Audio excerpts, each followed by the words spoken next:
வணக்கம். இந்த சேனலில் இந்துக்களை ஒருங்கிணைக்கவும் இந்துக்களுடைய இந்துத்துவ முன்னேற்றத்துக்கும் நாங்கள் பாடுபடுறோம். அதனால் அனைத்து இந்துக்களும் நீங்கள் சப்ஸ்கிரைப் பண்ணுங்கள், லைக் பண்ணுங்கள், மற்றவங்களுக்கும் ஷேர் பண்ணுங்கள். இது மூலமாக இந்துக்களை ஒருங்கிணைக்க பாடுபடுவோம்.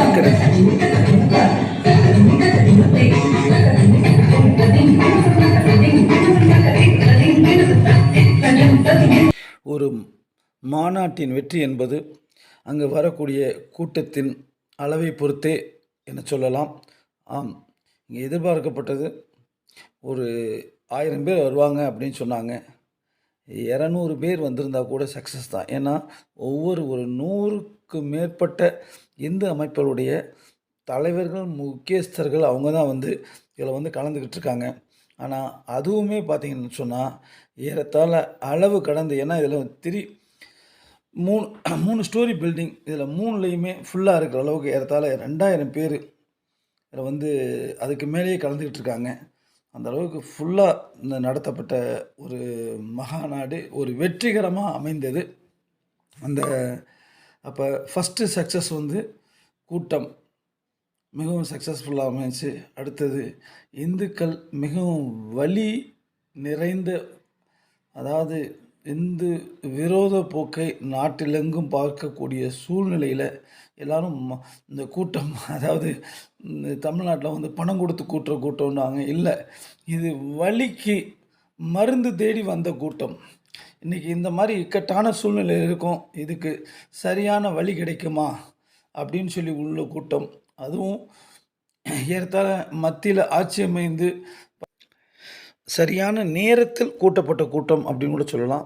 நானும் கேப்டன் பாஸ்கர், இந்து ராஜ்யம், இந்த மேடையில் ஒயிட் ஷர்ட்டை போட்டு ஹெச் ராஜாஜி எல்லாம் வந்திருக்காங்க, அமர்ந்திருக்கிறேன். அதாவது எங்களுடைய அமைப்பு இந்து ராஜ்யம்னு சொல்லி ஒரு அமைப்பை அதனுடைய நிறுவனர், தேசிய தலைவர், நான் ஒரு மிலிட்ரி ரிட்டையர்டும் கூட. இது இன்றைக்கி தமிழ்நாடு பூரா 234 தொகுதியிலையும் கம்ப்ளீட்டாக எங்களுடைய அமைப்பு சிறப்பாக செயல்பட்டுக்கிட்டு இருக்கு. அந்த கட்டத்தில் நான் அதோட ஆலய பாதுகாப்பு இயக்கம், ஏன்னா இந்துக்களுக்கு ஆலய பாதுகாப்புன்றது மிகவும் அவசியம். அதில் மாநில செயலாளராகவும் அப்பாயிண்ட் ஆகியிருக்கேன். அப்போ அதுக்குள்ள பணியையும் செஞ்சிட்ருக்கேன். இப்போ எங்களுடைய ஆலய பாதுகாப்பு இயக்கத்துடைய மாநில தலைவர், மாநில அமைப்பாளர் எங்கள் சொல்லுவோம், இந்த ஜி உட்காந்துருக்காங்க, சுடலை ஆனந்தாஜி. என்ன இது அவங்களுடைய ஒரு முதற்கண் பேச்சை கேட்டுட்டு, ஆனால் நாங்கள்லாம் இதில் அதாவது ஹோஸ்டில் நாங்கள் கலந்துக்கிட்டு இருக்கோம், பங்கேற்பாளர்கள் தான். ஆனால் இதில் ஹோஸ்ட்டு நடத்துகிறவங்க, அதனுடைய முக்கியஸ்தரை பற்றி நம்ம அடுத்து பார்ப்போம். முதல்ல ஜியுடைய பேச்சிலிருந்து நம்ம ஆரம்பிப்போம். ஃபஸ்ட்டு சுடலை ஆனந்தஜியுடைய ஆவேசமான பேச்சை கேட்பதற்கு முன்னாடி ஒரு சின்ன விளக்கம் கொடுத்துட்றேன். இதில் நீங்கள் ஹெட்கியர் போட்டு கேளுங்க, உங்களுக்கு வாய்ஸ் சரியாக கேட்கல அப்படின்னு சொன்னால். ஏன்னா நம்ம பதிவெடுப்பது நம்ம ஒன்றும் பெரிய குவாலிஃபைடு எடிட்டரோ இல்லை இந்த இதில் இல்லை. நம்மளும் யூடியூபுக்கு ஒரு புதிய நபர்கள் தான். இருந்தாலும் 2வது இந்த மாநாட்டில் நான் முழுசாக அதை கவரேஜ் பண்ண வந்திருந்தேன்னா அந்த வேலையாச்சும் உருப்படியாக பார்த்துருக்கலாம். அந்த மாநாட்டுடைய பங்கேற்பாளர் நான் வந்திருக்கேன். அதாவது மாநாட்டையும் அட்டன் பண்ணிவிட்டு அதோட இந்த கவரேஜும் என்னால் முடிஞ்ச அளவுக்கு கவரும் பண்ணியிருக்கேன். ஒரு முயற்சி தான் எடுத்திருக்கேன். அதனால் கொஞ்சம் தவறுகள் இருந்தால் மன்னித்தரலவும். இப்போ ஆலய பாதுகாப்பு இயக்கத்தின் மாநில அமைப்பாளர் சுடலை ஆனந்தாஜியுடைய ஆவேச குரலை நீங்கள் கேட்கலாம்.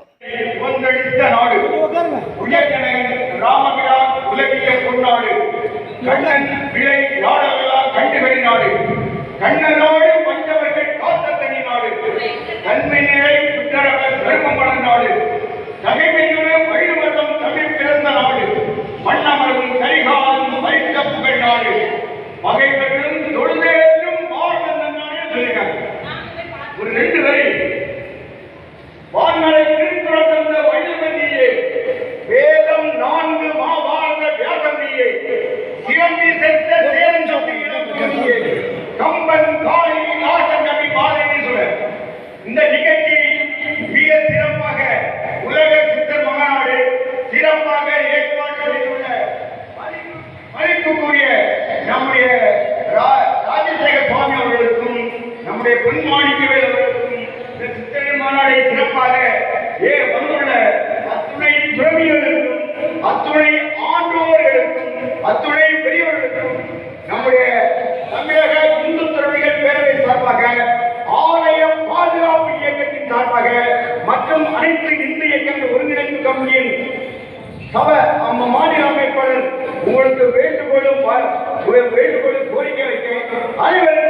வணக்கங்கள் குறித்தாக நம்முடைய நம்முடைய சுவாமி வந்திருக்காங்க.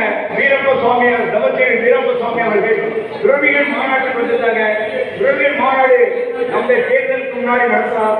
இந்த துறவிகள் பெருமக்களுக்கும் இந்த நிகழ்ச்சியை சிறப்பாக செய்துள்ள அத்துணை பெரியவர்களுக்கும் இதை தன்னுடைய காணொலி மூலமாக வாட்ஸ்அப் மூலமாக கேட்டு வந்துள்ள அத்துணை ஆன்மீக பெரியவர்களுக்கும் தாய்மார்களுக்கும் எங்களுடைய வணக்கங்கள் குறித்தாக எங்களுடைய மாநில செயலாளர் ராமமூர்த்தி வந்திருக்காங்க, நம்முடைய ராஜேந்திரன் வந்திருக்காங்க, மற்றும் கேப்டன் பாஸ்கர் வந்திருக்காங்க, மற்றும் ஏனைய மாவட்ட பொறுப்பாளர் வந்திருக்காங்க. அத்துணை பேர்களுக்கும் எங்களுடைய வணக்கங்கள். நாங்க செய்ய முயற்சி பண்ணியிருந்த நேரத்தில் நம்முடைய சாமி அவர்கள் சிறப்பாக செஞ்சிருக்காங்க. அதை நாங்கள் வரவேற்கிறோம், பாராட்டுறோம். இந்த மகத்தான மனிதர்கள், நீங்களும் மகத்தான மனிதர்கள். மண்ணின் பரம்பொருளில் உருவானவர், நீங்களும் மண்ணின் பரம்பொருளில் உருவானவர். தோன்றின் புகழோடு தோன்றுக, அத்தில்லா தோன்றாமை நன்கு சொல்லிருக்காங்க. எனக்கு முன்பு பேசிய அத்துணை ஆன்மீக அன்பர்களுக்கும் பெரியவர்களுக்கும் என்னுடைய மீண்டும் வணக்கங்களை தெரிவித்துக் கொள்கிறேன். இந்த அமைப்பை பற்றி நீங்க கொஞ்சம் தெரிந்து கொள்ள வேண்டும். எதற்காக இந்த அமைப்பு ஆரம்பிக்கப்பட்டது, என்ன காரணம் ஆரம்பிக்கப்பட்டது? 1971 நம்முடைய ராமனுடைய திருமேனிக்கு, சொக்கநாளுடைய திருமேனிக்கு, பிள்ளையாருடைய திருமேனிக்கு, சரஸ்வதி அம்மாவுடைய திருமேனிக்கு, நம்முடைய ஜம்புகேஸ்வரருடைய திருமேனிக்கு, பெரியார் என்ற நாத்திகவாத கும்பலோட தலைவன் பெரியார் சேலத்துல மாட்டு வண்டியில பிள்ளையாருடைய திருமேனி, முருகனுடைய திருமேனி, முருகனுடைய உருவச்சிலை எல்லாத்துக்கும் செருப்பு மாலை போட்டு அணிந்து கொண்டு செருப்பால் அடிச்சுட்டு போனார் 1971. இதற்காக தான் ஆலய பாதுகாப்பு இயக்கம் ஆரம்பிக்கப்பட்டது. அவங்களுக்கு ஒரு முற்றுப்புள்ளி வைக்க வேண்டும். இந்து மதத்தை அவமானப்படுத்தியவர்களுக்கு முற்றுப்புள்ளி வைக்க வேண்டும், பாடம் கற்பிக்க வேண்டும் என்ற நோக்கத்தோடு 1971 இந்த இயக்கம் ஆரம்பிக்கப்பட்டது. நீங்களும் அடி வாங்கிக்க முடியுங்க. நாங்களும் 2 தடவை நாத்திகவாதிகளை சண்டை போட்டு மண்டை உடஞ்சிருக்கு, ரத்த சிந்தி இருக்கோம். இந்த இந்து இயக்கத்தை வளர்ப்பதற்காக, விரிவடைவதற்காக, பாடுபடுவதற்காக நாங்கள் 45 ஆண்டுகளாக திருமணம் முடிக்காம இந்து மதத்தை செஞ்சுட்டு இருக்கோம். இது யார் செய்யணும்? அனைத்து பெரியவர்களே, நீங்க சிந்தனை செய்யணும். மதிப்புக்குரிய பெரியவர்களே, தாய்மார்களே, ஐயா பொன்மாணிக்கவேல் அவர்களும் நம்முடைய ராஜேஸ்வர சுவாமி அவர்களும் செஞ்சிருக்காங்க மகத்தான காரியம். ஏன் இந்த நிகழ்ச்சியை யார் நடத்த வேண்டும்? என்ன காரணம்? கடந்த 4 நாளைக்கு முன்பு 14ஆம் தேதி முதலமைச்சர் ஒரு மனு கொடுத்திருந்தேன். என்ன மனு? இந்த மாநாடு, இந்த நிகழ்ச்சி துறவிகளை கூப்பிட்டு 4 மாசத்துக்கு கூட்டம் போடுங்கன்னு சொல்லுங்க. 45,000 பேர் இருக்காங்க. இந்த 45,000 பேர் இருக்க அமைப்பை தூங்கிக்கிட்டு இருக்கு. 45,000 பேர் வச்சுட்டு சாப்பிட்டு தூங்குறதா வேற. இந்து மதத்தோட அவமானம் பேசுறான். சனாதனத்தை ஒழிக்க போறேன், ஜம்புகேஸ்வரர் ஒழிக்க போறேன், திருவானைக்காவல் கோயிலை ஒழிக்க போறேன், மீனாட்சி அம்மன் கோயிலை ஒழிக்க போறேன், ஸ்ரீரங்கம் கோயிலை ஒழிக்க போறேன், ராமேஸ்வரன் கோயிலை ஒழிக்க போறேன், மீனாட்சி அம்மன் கோயிலை ஒழிக்க போற சனாதனத்தை ஒழிக்க போறது பேசுறார். அமைப்பு என்ன செய்து கொண்டிருக்கிறது? 40,000 கோயில் வைத்துக் கொண்டு சும்மா தூங்குகிற இந்த நிகழ்ச்சி நடத்த வேண்டியது அறநிலைத்துறை. இந்த ஆன்மீக அமைப்புகளை எல்லாரையும் கூட்டப்பட வேண்டியது யாரு? அறநிலைத்துறை. இந்து மதத்துக்கு செய்தது என்ன? 55 ஆண்டுகளாக ஒரு அறநிலைத்துறை அமைப்பு தூங்கிட்டு இருக்கு. நாமும் சேர்ந்து தூங்குறோம். இந்துக்களுக்கு பாடுபட வேண்டியது எல்லாருடைய கடமை. இந்த அறநிலைத்துறைக்கு பொறுப்பு இல்லையா? சீமான் இந்து மதத்தை திட்டி பேசுறான், திருமாவளவன் இந்து மதத்தை திட்டி பேசுறான், ராஜா இந்துக்களை வந்து விபச்சாரிகள் பேசுறான், ஒரு சனாதனத்தை ஒழிக்கப்படும் சொல்லி 3 தலைமுறையாக இந்து மதத்தை அவமானப்படுத்தி பேசுறான். ஆன்மீக கூட்டமைப்பு எதற்காக? ஆன்மீக மாநாடு எதற்காக? 45,000 பேருக்கு தூங்குவதற்காக கேள்வி கேட்கும். இந்து மதத்தை பரப்புவதற்கு 1000 கோடி ரூபாய் செலவழித்து ஐயா சாமியை கொடுத்துக்கணும், ஐயா பொன்மையை மாநிலத்தை கொடுத்துக்கணும். 1000 கோடி ரூபாய் கொடுத்து இந்து மதத்தை பரப்புங்க. 4 மாசத்துக்கு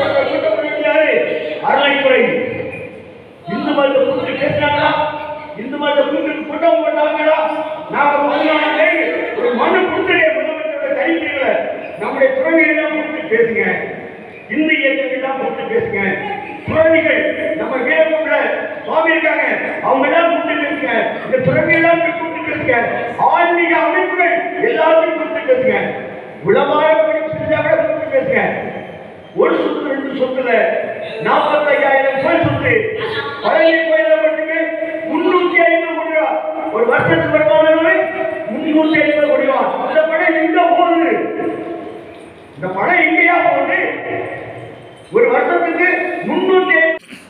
இந்த பதிவு செய்யும்போது சுருளி ஆனந்தாஜி அவர்கள் மேடையில்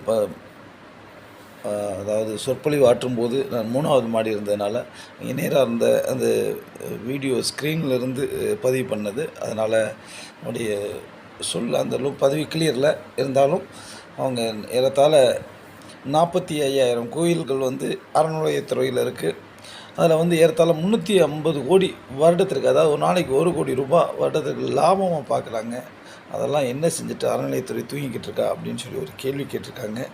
என்ன எல்லா ஆன்மீக தலைவர்கள், பல அமைப்புகளின் இயக்கங்களின் தலைவர்கள் வந்திருக்காங்க. அவங்கள்ட்ட ஒரு கேள்வி கேட்டிருக்காங்க. மேற்கொண்டு இந்த அளவுக்கு எதிர்பார்த்ததை விட 2 மடங்கு இந்த மாநாடுக்கு, அதாவது இந்துக்கள் ஒருங்கிணைப்பு மாநாடுன்னு கூட சொல்லலாம், இந்த இந்துக்களுடைய மறுமலர்ச்சி அடைவதற்கான மாநாடுன்னு கூட சொல்லலாம்.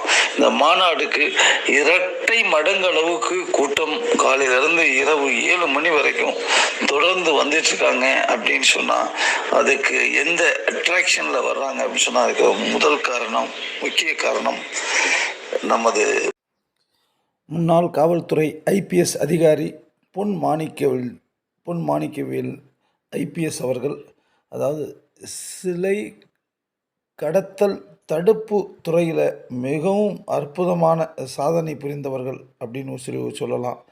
அதாவது பல தடைகளுக்கு இடையில், ஏன்னா சிலை தடுப்புன்றவங்க அவங்க அரசியல் சார்ந்தவங்களாக இருப்பாங்க. அதாவது சிலையை கடத்துறவங்கன்றவங்க பல பேர் அரசியல் சார்ந்திருக்கலாம், சாதாரண ஆள்லாம் செய்ய முடியாது. ஏன்னா அவங்களையெல்லாம் அவங்க இவங்களுடைய செயலாற்றத்தில் ரொம்ப டிஸ்டர்ப் பண்ணுவாங்க. அந்த மாதிரி சூழ்நிலைலாம் அவங்க உண்மைக்கு அற்புதமாக பணியாற்றி மக்களுடைய மனதில் குடிகொண்டிருக்கிட்டு இருக்காங்க. அவங்களுடைய வார்த்தைகள் கேட்பதற்கு இன்னமும் அந்த மருது பாண்டியரின் வாரிசாக அப்படியே பாயும் புலியாகத்தான் அவங்க வார்த்தை கேட்கும்போது இருக்கும். ஆனால் பேசுகிறவங்க சீமான் கூட தானே பேசத்தானே செய்கிறாரு. பேசுகிறவங்க 1000 பேர் இருக்கலாம். ஆனால் அந்த பேசுகிறவங்களுக்கு அதில் உண்மைத்தன்மை, அந்த ஒரிஜினாலிட்டி, அதுக்கே ஒரு அர்ப்பணிப்போடு செயல்பட்டு வந்தவங்க. அதனால தான் இன்றைக்கி இந்து அமைப்புகள் பூராவுமே அவருடைய தலைமை கிடைக்கும்போது, ஆல்ரெடி ஒரு இளம் ஐபிஎஸ் அதிகாரி இன்றைக்கி தமிழ்நாட்டில் இந்திய அளவில் மிகப்பெரிய கலக்கிட்டு இருக்காங்க. இது வேறு யாருமில்ல, ஐபிஎஸ் அண்ணாமலை பாரதிய ஜனதா கட்சி தலைவராக இருந்து இன்றைக்கி கலக்கிட்டு இருக்காங்க.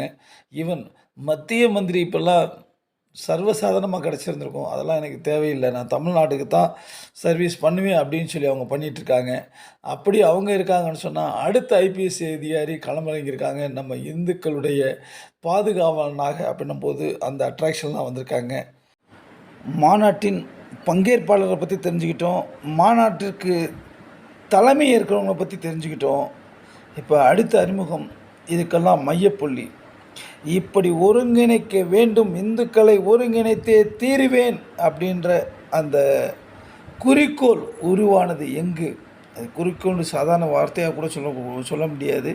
அது இன்னும் சொல்லப்போனால், இந்து மதம் எவ்வப்போது பாதிக்கப்படுகிறதோ அங்கு பல மீட்பாளர்கள், தீர்க்கதரிசிகள் உருவாகி வந்திருக்காங்க. அதாவது கிபி 7ஆம் நூற்றாண்டில் ஆதிசங்கரர், அந்த நேரத்தில் ரொம்ப ஒரு 300-400 நூற்றாண்டுகளாக இந்து மதம் சிதறுண்டு எல்லாமே சமணர் ஜெயினன்னு போயிட்டாங்க. இந்து மதத்துக்காரங்கெல்லாம் மீண்டும் மீட்டெடுத்தார் ஆதிசங்கரர். காலடியிலிருந்து இந்தியா பூரா இமயமலை வரைக்கும் பூரா நடந்தே சென்று எல்லாம் பண்ணி வந்திருக்காங்க. அதுக்கு அடுத்தது 13ஆம் நூற்றாண்டில் மாலிகாப்பூர் படையெடுத்து மதுரை வரைக்கும் ஸ்ரீரங்கம், மதுரை எல்லாமே கோயிலெல்லாம் பாதிக்கப்பட்டு நிற்கும்போது அந்த நேரத்தில் விஜயநகர பேரரசர் கிருஷ்ணனாருடைய பயிற்சியில் உருவானவங்க ஹரிகரர் புக்கர்னு சொல்லி வந்து மீட்டு கொடுத்துட்டு போனாங்க. நம்ம ஸ்ரீரங்கம் மீனாட்சி அம்மன் கோயில் இவங்களெல்லாம் இதெல்லாம் மீட்டு கொடுத்துட்டு போனாங்க. மீண்டும் அவுரங்கசீப்புடைய அநியாயம் நடக்கும்போது அந்த நேரத்தில் வீர சிவாஜி வந்து காலம் பூரா வெற்றி மன்னனாக திகழ்ந்தாங்க. இந்த மாதிரி அவ்வப்போது இந்து மதம் தன்னைத்தானே புதுப்பித்துக்கணும், அதை பற்றி கவலையே இல்லை. இப்பயும் பல பிரச்சனை வரும்போது இன்றைக்கி ரொம்ப வழியில் எப்படி என்ன செய்கிறது அப்படின்னு சொல்லி மனம் தொய்ந்து போய் என்ன இந்த மாதிரி 4 சைடும் நம்மளுக்கு பிரச்சனையாக இருக்குது அப்படின்னு யோசிக்கும்போது நமக்கு அதாவது நவீன கால ஆதிசங்கருடைய வாரிசாக நம்மளை வந்து ஒருங்கிணைக்க வந்திருக்காங்க. இந்துக்கள் அமைப்புகள் அனைவருமே நெல்லிக்காய் மூட மாதிரி சிதறண்டு கிடக்குது பூரா ஒருங்கிணைப்பேன்னு சொல்லி அவங்களுடைய அறிமுகம். இந்து தர்ம போராளி வணக்கத்திற்குரிய ராஜாஜி அவர்களுக்கும் இந்து ராஜ்யம் நிறுவனர் தலைவர் கேப்டன் பாஸ்கர் ஐயா எனக்கும் மையமாக திருச்சிற்றம்பலம். மெய்யன்பர்கள் அனைவருக்கும் வணக்கம். கோயிலை காப்போம், கோயில் உரிமையை மீட்போம். திருச்சி மாநகரில் ஆன்மீக அமைப்புகளை ஒன்றிணைக்கும் ஆன்மீக விழா. கோயில் குற்றங்களை தீர்க்க வந்த தீர்க்கதரிசி ஓய்வு பெற்ற காவல்துறை தலைவர் திரு பொன் மாணிக்கவேல் ஐயா அவர்கள் தலைமையில் திருச்சி திருவானைக்காவல் விபூதி பிரகாரத்தில் அமைந்துள்ள ஸ்ரீ சுமங்கலி மகாலில் 30/6/2024 ஞாயிற்றுக்கிழமை அன்று காலை 6 மணி முதல் மாலை 6 மணி வரை நடக்கவிருக்கும் ஆன்மீக விழாவிற்கு வர வேண்டும். மேலும் சித்தர்கள், சிவனடியார்கள், வைணவ பக்தர்கள், சக்தி வழிபாட்டு மன்றத்தினர், சன்மார்க்க சங்கத்தினர், முருக பக்தர்கள், ஐயப்ப பக்தர்கள், கிராம கோயில் பூஜாரிகள் மற்றும் ஆன்மீக சான்றோர்கள், மெய்யன்பர்கள் அனைவரையும் வருக வருக என்று விழா குழுவினர் சார்பில் வரவேற்கிறோம். என்றும் இறைபணியில் சிவயோகி அனுகூல ராஜசேகரன், உலக சித்தர்கள் சிவனடியார்கள் சர்வசமய கூட்டமைப்பு. குறிப்பு: ஆன்மீக உலக சித்தர்கள் சிவனடியார்கள் சர்வ சமய கூட்டமைப்பு என்ற அமைப்பை உருவாக்கி அதை செவ்வனே தமிழகத்தின் பல பகுதியில் மிகவும் வெற்றிகரமாக செயல்படுத்தி கொண்டிருக்கும் ஸ்ரீ சிவயோகி ராஜசேகரன்ஜி அவர்களுடைய உழைப்பு, இந்த கட்டமைப்பை, இந்த சக்ஸஸை நம்ம கண்ணால் பார்த்துட்ருக்கோம்ல, அதை உருவாக்குவதற்கு உண்மைக்கே அற்புதமாக கடந்த 4 மாதமாக கடுமையான உழைப்பு, இரவு பகல் பாராது அந்த உழைப்பை போட்டிருக்காங்க. அதனுடைய ரிசல்ட்டை தான் நம்ம இங்கே வந்து பார்த்துட்ருக்கோம், அதை அனுபவிச்சுக்கிட்டு இருக்கோம், அதில் வந்து உண்மைக்கே திளைத்துக்கிட்டு இருக்கோம் அப்படின்னு சொல்லலாம். அதாவது அவங்களுடைய அந்த உபசரணை கவனிப்பு, அங்கே இன்னும் சொல்லணும் உணவளிக்க அரேஞ்ச்மெண்ட்ஸ், ஒவ்வொரு ஸ்டெப்லையுமே அந்த உணவளிக்க இடத்துலலாம் பார்த்தீங்கன்னு சொன்னால் அந்த மாதிரி கவனிப்பு உண்மைக்கே இது முகஸ்துதிக்கோ எதுக்கும் சொல்லலை.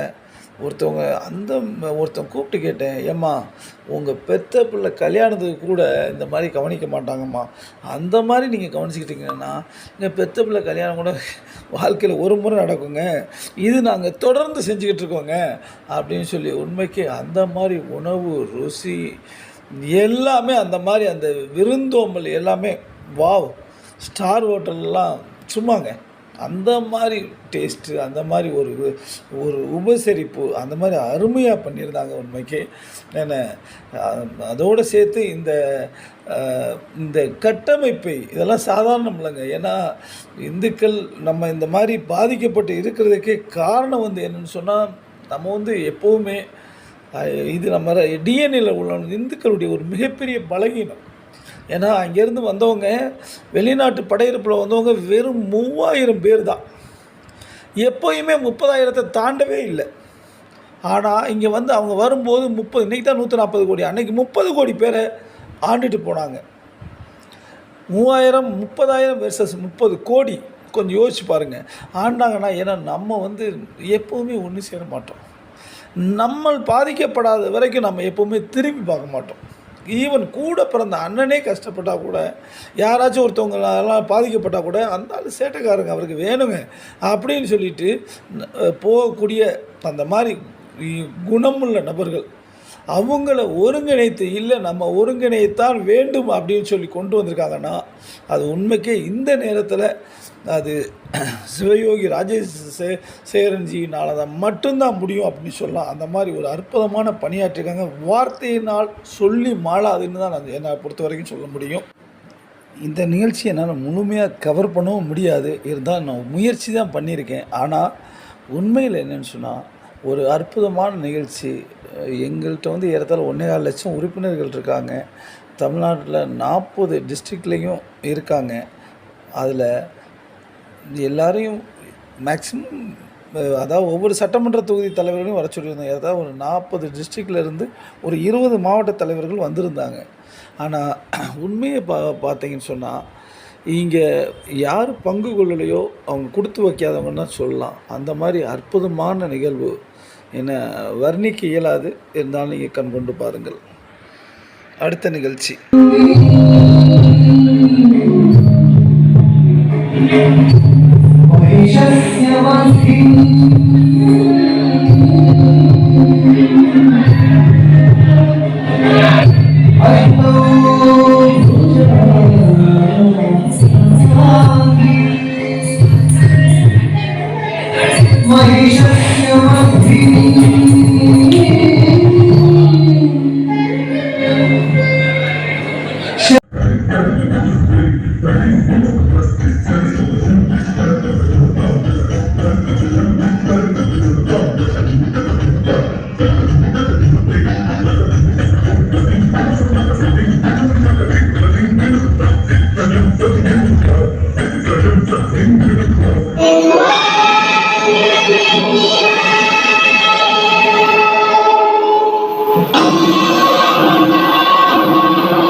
நாங்கள் எல்லாகிடனும் நல்லாசி தந்திடனும். வெற்றிவேல் முருகனுக்கு, வீரவேல் முருகனுக்கு, ஞானவேல் முருகனுக்கு, ஆறுபடை நாதனுக்கு. எல்லாரும் கைவேல் அறுபது சொல்லுது, 2 வருஷம். வெற்றிவேல் முருகனுக்கு. அதை கவர் பண்ணுங்க, அந்த பக்தருடைய எழுச்சி கவர் பண்ணுங்க, எங்க கவர் பண்ணாதீங்க. வெற்றிவேல் முருகனுக்கு, வீரவேல் முருகனுக்கு,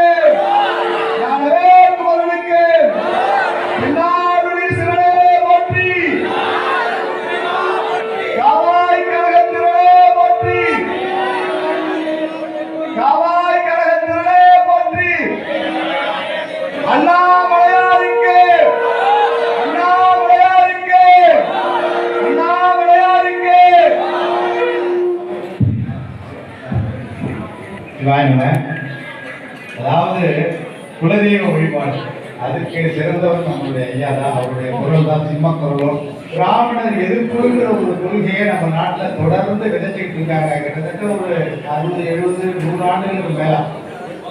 இந்த குலதெய்வ வழிபாட்டில் பார்த்தீங்கன்னா நம்மளுடைய முன்னோர்களை நம்ம வழிபடுறது, நம்மளுடைய மூதாதையர்களையும் நம்மளுடைய பரம்பரை கலாச்சாரம் பண்பாடு நம்மளுடைய பழமையான தெய்வங்களை நம்ம வழிபடுறது தான் குலதெய்வ வழிபாடு, வேற ஒன்றும் இல்லை. அப்படியேப்பட்ட இந்த தருணத்தில் நம்மளுடைய அருளாளர்கள் அருளிய எழுத்திட பேசும் எழுத்துடனே பேசா எழுத்தையும் கூசாமல் காட்டக் கொடி வந்து இறையடியில் வானவர் மகனும் கோடி மணியில் மணியில் சென்ற. இன்றைக்கு ஆலயம் சார்ந்த பிரச்சனைகள் எத்தனை எத்தனை. ஏன் ஆலயங்கள் இடிக்கப்படுகின்றன? ஏன் ஆலயங்கள் நசுக்கப்படுகின்றன? ஆலயத்திலே நடைபெறக்கூடிய அத்தனை ஏற்றத்தாழ்வு எதனால் துவங்கியது? ஒரு பட்டாண இடத்துல நீ கோயில் வச்சிருந்தா இடிப்பாங்களா? இடிக்க முடியாது, கட்டாயமா இடிக்க முடியாது. அப்ப புறம்போக்கு நிலம் அப்படின்னு சொல்லக்கூடிய இடத்துல இருக்கிறது ரொம்ப சர்வசாதாரணமா இடிக்கிறாங்க. இதுக்காக மிகப்பெரிய போராட்டத்தை வள்ளுவர் கூடத்துல நாங்க பண்ணோம் முன்னெடுத்து. அப்போ நம்முடைய ஆலயங்கள் இன்றைக்கு முக்கியமா பேசப்பட வேண்டிய கருத்து என்னன்னா, அடியார்களுடைய வளர்ச்சி என்பதோ அல்லது ஆன்மீக வளர்ச்சி என்பதோ கிடையாது. ஆலயங்களுடைய பரிணாம வளர்ச்சி என்ன? ஆலயங்களை எப்படி பாதுகாப்பது, ஆலயங்களை எப்படி மேன்மைப்படுத்துவது, ஆலயங்களில் நடக்கக்கூடிய அத்துழியங்களை எப்படி நிறுத்துவது, இது மட்டுமே இன்றைக்கு தேவையான ஒரு மிகப்பெரிய செய்தி. அந்த வகையிலே நம்முடைய கோயில் அமைந்திருக்கக்கூடிய பெரும்பாலான நிலங்கள் புறம்போக்குல தான் இருக்கும். ஏன் தெரியுமா? நம்முடைய நாகரிகம் என்பது, தமிழுடைய நாகரிகம் என்பது நதிக்கரை நாகரிகம். நம்முடைய நாகரிகம் நதிக்கரை நாகரிகம். மொஹஞ்சதாரோ அரப்பாவுக்கெல்லாம் முற்பட்ட நாகரிகம் நம்முடைய நாகரிகம். இன்றைக்கு ஒரு நல்ல செய்தி ஆகட்டும் அல்லது ஒரு இறப்பு செய்தி ஆகட்டும், அது எங்கே செய்வோம்? குளக்கரையில தான் போய் செய்வோம். ஒரு இறந்துவிட்ட சடலத்தை புதைக்கணும் ஆத்தங்கரைக்கு தான், எரிக்கணும் ஆத்தங்கரைக்கு தான், கர்ம காரியம் பண்ண ஆத்தங்கரைக்கு தான், ஒரு கங்கை திரட்டி சாட்டை கூட்டி வரணும் ஆத்தங்கரை தான். அதுல உண்மை. அப்ப நம்முடைய வழிபாடு எங்க இருக்கிறது? நீர்நிலைகள் அருகே உள்ளது. நம்முடைய வழிபாடு எங்கு துவங்குகிறது? நீர்நிலைகள். நம்முடைய வழிபாடு எங்கு முடிகிறது? நீர்நிலைகள். அப்படிப்பட்ட நீர்நிலைகள் அருகில் தான் நம்முடைய ஆலயங்கள் இருக்கும். அப்ப எங்க கோயில் எங்க இருக்கும்? பட்டாளங்களையா இருக்கும்? கட்டாயமா கிடையாது. நீர்நிலை பிடிப்பு எங்கெல்லாம் இருக்கும் அங்கெல்லாம் இந்து சமய கோயில்கள் இருக்கும். அப்போ இன்றைக்கு அரசாங்கம் வந்து நீர்நிலை அருகில் உள்ள ஏரி பிடிப்பு, குளப்பிடிப்பு, நீர் பிடிப்பு பக்கத்தில் இருக்கிறதோ ஆக்கிரமிப்புன்னு சொல்லி அகற்றாங்க. ஆனா இன்னைக்கு இது அகற்றாங்க. அன்றைக்கு கோயில் இல்லாத ஊரில் குடியிருக்க வேண்டாம். ஏன் கோயில் இல்லாத ஊரில் குடியிருக்க வேண்டாம்னா, கோயில் இருந்தா குளம் மக்கள் இருப்பாங்க. அப்ப மக்களுடைய வாழ்வாதாரம் நீரை சார்ந்தது. நீரின்றி அமையாது உலகம் என்று சொன்னான் வள்ளுவன். அப்படிப்பட்ட இந்த நீர்நிலை சார்ந்துதான் எங்கள் ஆலயங்கள் அமைக்கப்பட்டிருந்தன, இனியும் அமைக்கப்பெறும். அதற்கு அரசாங்கம் எங்களுக்கான உத்தரவாதம் வழங்க வேண்டும். எப்பொழுதெல்லாம் நமக்கு அச்சுறுத்தல் வருகிறதோ அங்கெல்லாம் ஆறுமுகமாகிய முருகவேள் தோன்றுவார். நீங்களா கரவரி பண்ணுங்க. ரெக்கமெண்டேஷன் ஆச்சுன்னா நான் ஒரு பலவீனமானவன் ஆயிடுவேன். இருந்தா கொடுங்க, இல்லாட்டி கொடுக்க. சாதாரண கோரிகள் அல்ல, பட்டு உள்ளாத அதை விட்டுங்க. விஷாலினி,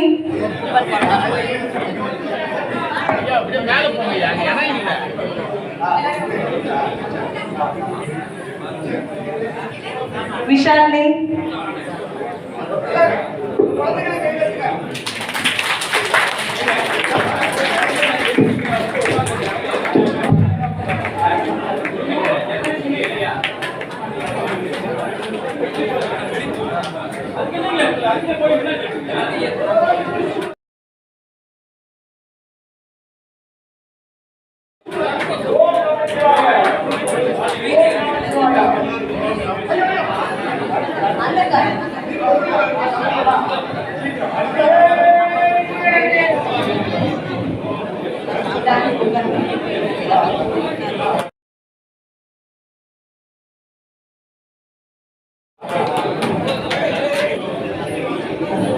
ஜெனினா,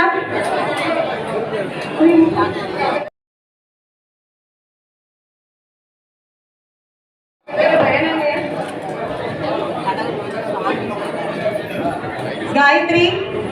இந்த மாதிரி குழந்தைகளுக்கு நம் இனத்தின் அடையாளமாக வந்திருக்காங்க. ஒரு நமச்சிவாய சொல்லி ஒருத்தருக்கும் வாழ்த்துக்கள் சொல்லுவோம். ஓம் நமச்சிவாய, ஓம் நமச்சிவாய.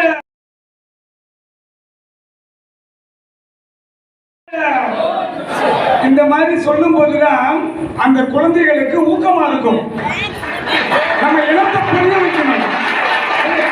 ஓம் நமச்சிவாய. ஜெயஹாசினி,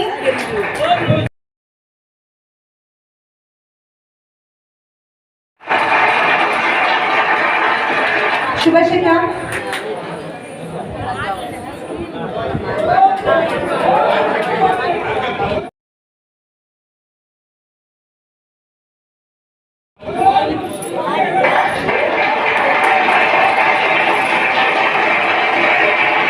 முருகன்,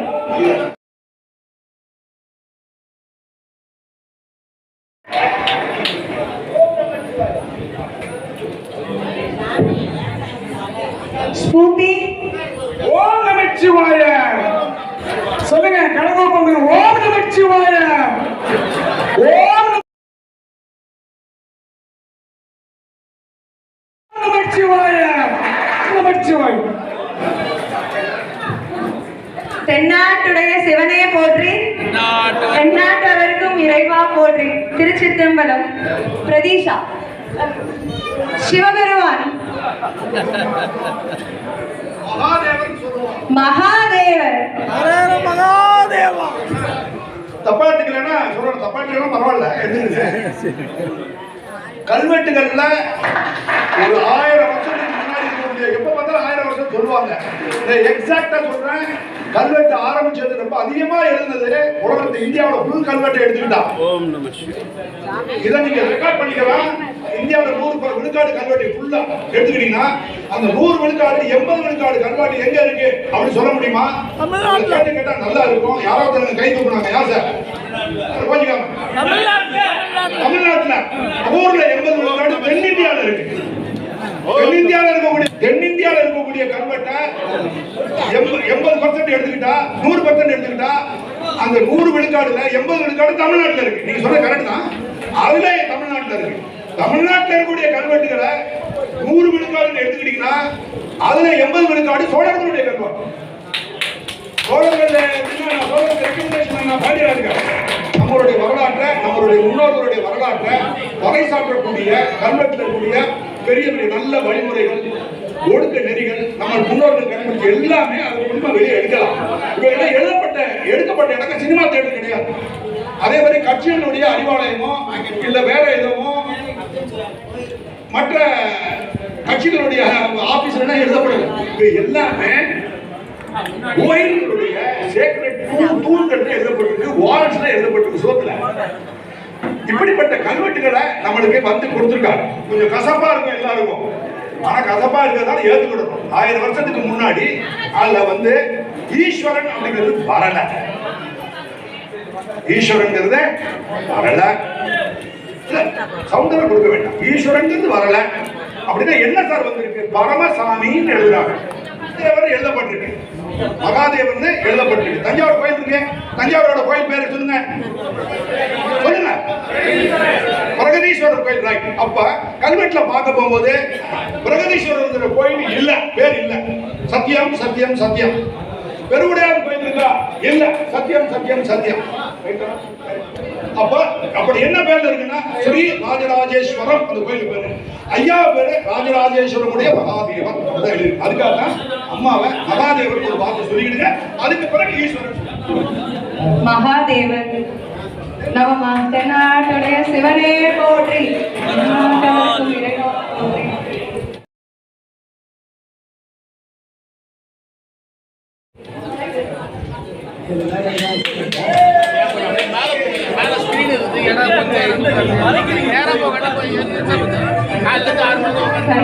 கையல் கையல்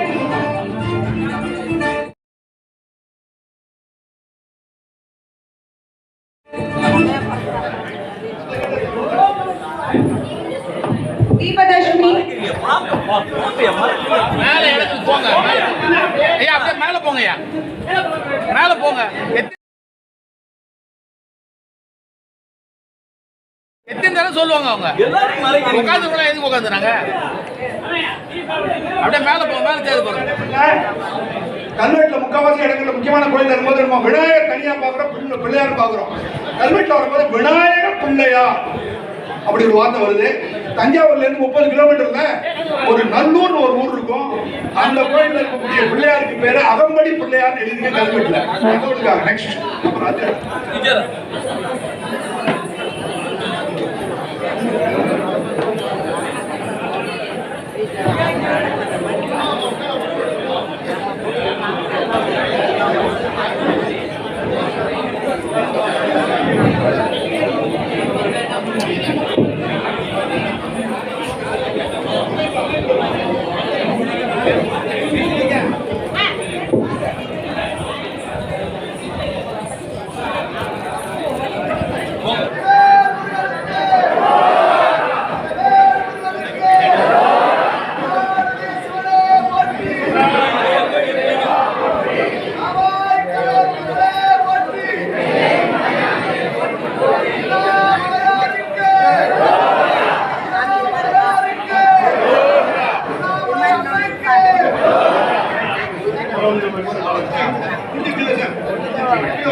சரி ஓகே நல்லா சார் இதை கவனிச்சுக்கிடுங்க. மேலே இருக்கிறவங்களுக்கு நான் சொல்லியிருக்கிறோம், கீழே இருக்கிறவங்களுக்கு கிளம்பலாம் உட்காரலாம். இல்லை சார் இப்போ உங்களை கை தான் அவனை நிப்பாட்டிருங்க. நல்லா கவனிங்க. இவருடைய முகம் இங்க இருக்கு, அவருடைய முகம் அங்க இருக்கு அப்படின்னா நீங்க வாங்க, உங்களோட கூடாது. நீங்க நீங்க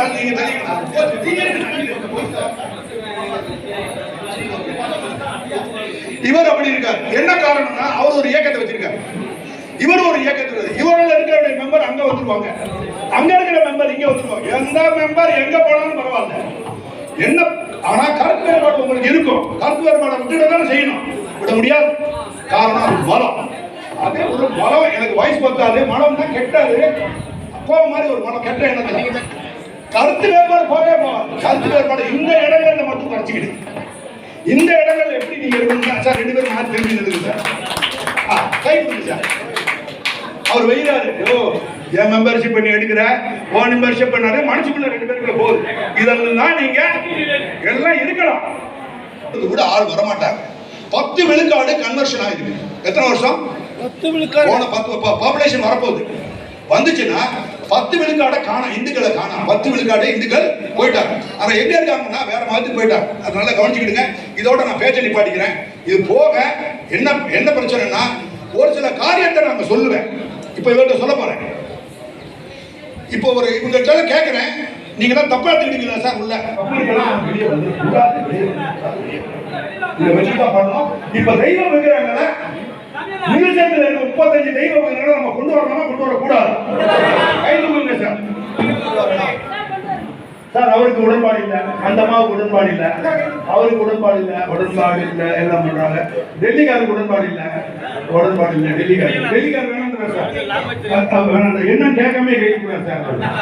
சரி பயந்துட்டு கை தூக்குறாங்க, எல்லாம் கை தூக்குறாங்க. சிலர் கை வலிக்குது கீழே போட்டுறாங்க சார். இங்க வலிக்குதுன்னா போராடுறவனுக்கு எவ்வளவு வலிக்கும் வக்கீல், அதே மாதிரி போராடுற வக்கீலுக்கு எவ்வளவு வலிக்கும். ஏமா பண்ணலாமா பண்ணக்கூடாதா? திருப்பி சொல்லுங்க, பண்ணலாமா பண்ணக்கூடாதா? பண்ணணுமா வேணாமா? பண்ண முடியலன்னா நீ இறந்து போகலாம். உயிரை கொடுத்த தரையா இருக்கீங்க. Right sir. வேணும்னு சொல்லி உயிரை கொடுக்க சொல்லுங்க சார், செய்யறேன் சார். இப்ப கூட நான் ஜெயிலுக்கு போடுவேன் சார். நம்ம மேல நீங்க என்ன சொல்ல சார்? அவர் ஒரு போலீஸ் ஆஃபீஸர், அவர் வெட்டே புருஷ்மா, அவர் எண்ணத்தை மதிக்கிற சத்தியம் இவங்க எல்லாம் சார் எங்களுக்கு சப்போர்ட் கொடுப்பீங்களா சார்? நீங்க அப்படி நாங்க கேட் போட போகும்போது ஒவ்வொரு மாவட்டத்திலும் ஒவ்வொரு துறவிகளும் அந்தந்த கோயில நின்று உங்க தலைமையில எங்க இருக்காரு ரவி ராமகிருஷ்ணன், இவர் தான் அதுல எடுத்துக்கலாம். பெரிய சண்டைக்காரன் சண்டை போடாது. இவரு நீங்க காளைய சுப்பிரமணியம் அவங்க சேர்ந்து எல்லாம் ஒரே டீம், அவங்க எல்லாம் ஒரே டீம்ல. இவங்களும் ஒவ்வொரு கோயில் பெரிய பெரிய கோயில் இருந்து அன்னைக்கு வாசல்ல ஒரு பிக்சட் டைம் சொல்றோம். அந்த டைத்துக்கு வந்து நின்றுட்டு உங்களுடைய ஆதரவாளர் சொல்லுவாங்க. 100 பேர், 500 பேர், 600 பேர், அப்படி எல்லா 38 மாவட்டத்துல 30 மாவட்டத்தை நீங்க கவர் பண்ணிடலாம். முடியலாமா சார்? செய்வீங்களா மேடம்? மேடம் செஞ்சிருவீங்க, நீங்க செஞ்சிருவீங்க, செய்வீங்களா சார்? அன்னைக்கு ஒரு பேர் பூஜை கீஜை அதை கூப்பிட்டுக்காரன்னு போயிட மாட்டீங்களா சார்? என்ன சார் இறைவனுக்காக சார்? இறைவன்னா அப்புறம் நீங்க சீமாங்கச்சிக்கு போயிருக்கோம், அதெல்லாம் செய்யணும். இறைவன் தெரியாம பேசுறா சார். இறைவனா ஒரே ஒரு ஈஸ்வரன், மகாதேவன், விஷ்ணு, தெரியாம சொல்லிக்கலாம். கொஞ்சம் லைட்டா பாலிடிக்ஸ்ல இருக்கு. இங்க வந்து கூட்டு வந்து இல்ல சார், கொஞ்சம் அங்க ஃப்ரீயா இருக்கு எல்லாமே. வேணாமா? நியாயம் இருக்கா? நியாயம் இல்லையா? நியாயம் இருக்கா இல்லையா? நியாயம் இருக்கா இல்லையா? அந்த தெய்வ விக்கிரகங்களுக்கு உரிமையாளர்கள் இல்லைன்னு சொல்லி அயோக்கியர்கள் சொல்றாங்க. உரிமையாளர்கள் யார்? உங்களுடைய முன்னோர்கள். மெயினா அவரை முன்னிலைப்படுத்த போறாங்கல்ல. நீங்க யாரும் எந்த சபை? இந்து மகா சபைன்னு ஒருத்தர் இருக்காரு. உங்களுக்கு இவரையும் பண்ண போறேன், இவங்க எல்லாரையும் முன்னிலைப்படுத்த போறோம். அந்தந்த மாவட்டங்கள்ல ஒரு நாள் சொல்லுவேன், நான் மன்னிச்சுடுங்க, அந்த தெரியாம பேசுறேன், நாங்கள் சொல்லுவோம்.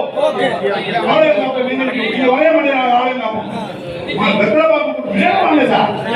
பயங்கரமா வேலை பார்க்கற ஆலயம் காப்போம். இவங்க எல்லாம் உழைக்கிறோம். இவங்க எல்லாம் சப்போர்ட் பண்ணுவீங்களா? உங்களுக்கு சப்போர்ட் கொடுக்குறாங்க. எதுக்கு? இந்த தெய்வ விக்கிரகங்களை நம்ம கொண்டு வரதுக்கு சப்போர்ட் கொடுக்குறாங்க. தெய்வ விக்கிரகத்துல வந்திருக்கீங்களா? யாராவது ஒரு திருவெண்காடு அர்ச்சகர் திருவெண்காடு யாராவது வந்திருக்காங்களா? ஒரு ஆள் கூட வரல. சரி, ஓகே.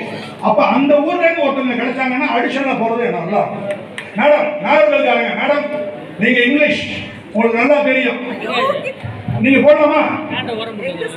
பெட்டிஷன் ஒண்ணு போடணும் ஹைகோர்ட்டுக்கு. நான் இருப்பேன் உங்க கூட. தெய்வ விக்கிரகங்களை கொண்டு வரணும் திருப்பி கோயிலுக்கு. திருநெல்வேலி டாக்டர் நீங்க போடலாம். ஒண்ணு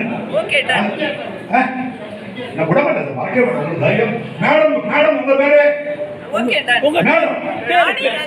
ராணி ரஞ்சன். தெரியும், உங்களுக்கே கேட்டுக்கிட்டேன். கன்னியாகுமரிக்காரர் நிறைய கேள்வி கேட்பாங்க, விட மாட்டாங்க. இவங்க தான் கண்டுபிடிச்சாங்க. சொல்றேன், ஓகே. இப்ப இந்த தெய்வ விக்கிரகங்களை கொண்டு வந்து அந்த கோயில வச்சுட்டோம்னா நம்மளுக்கு சக்சஸா இல்லையா? அப்படி கொண்டு வந்து வச்சுட்டாங்கன்னா இன்னைக்கு யாரெல்லாம் வந்திருக்கீங்களோ அந்த எல்லாரோட வீடியோல இருக்கு. ஒவ்வொருத்தருக்கையும் 10 ஆடி நான் கால் பண்ணுறேன். எல்லாம் வந்துட்டா இப்ப வந்திருக்க அம்மோட வீடியோ என்கிட்ட இருக்கு. எல்லாத்தையும் பார்த்து கூட்டு வர சொல்லி ஒவ்வொருத்தங்க காலையும் 10 வாட்டி நான் கால செய்யலாமா? செய்யலாமா? இது புதை பொருள் அல்ல, தெய்வ விக்கிரகங்கள் முன்னோர்களால் உருவாக்கப்பட்டது. ஒவ்வொரு தெய்வ விக்கிரகம் எதுக்காக உருவாக்கப்பட்டதுன்னு சொல்றாங்க. சந்திரசேகரன் கோல்டு ஐடல் கொடுத்தனே, அது கொடுத்தவன் அந்த செம்பியன் மாதேவடிகள் சொல்லி மலவராயர் குடியில பிறந்தது எழுதப்பட்டது. அவருடைய வீட்டுக்காரர் பேர் தான் கந்தராதித்யம் ஒரு கிராமம் இருக்கு தெரியுமா? திருச்சிக்கு பக்கத்துல திருமலவாடின்னு கேள்விப்பட்டீங்களா? அது பக்கத்துல இருக்கக்கூடியதான் பிறந்தது. மேல நான் பிரஸ்ஸை பார்த்துட்டு வர்றேன், மற்றவங்க எல்லாம் பேசட்டும். ஒவ்வொருத்தங்களும் 10 சார் யாரெல்லாம் மேல வந்து பேசணும்னு ஆசைப்படுங்க. ஆனா அவங்க இயக்கத்தில் இருக்கணும், தனிப்பட்ட நபராக இருக்கக்கூடாது. ஆர்கியாலஜி டிபார்ட்மெண்ட்ல வர அவங்க தான் வேண்டாம். ஆன்மீகம் அது ஒண்ணு, ஒரு சபை வச்சிருக்கணும், ஒரு அமைப்பு வச்சிருக்கணும், அவங்களோட மெம்பர்ஸ் இருக்கணும். அவங்க யாரா இருக்கீங்களா கை தூக்குங்க, இவர் டைம் கொடுப்பாரு. எல்லாம் முடிச்ச பிறகு 10 நிமிஷம் கொடுத்தது 5 நிமிஷம் பேசுங்க, 5 நிமிஷம் கேள்வி. அதுல பொதுமா உங்களுக்கு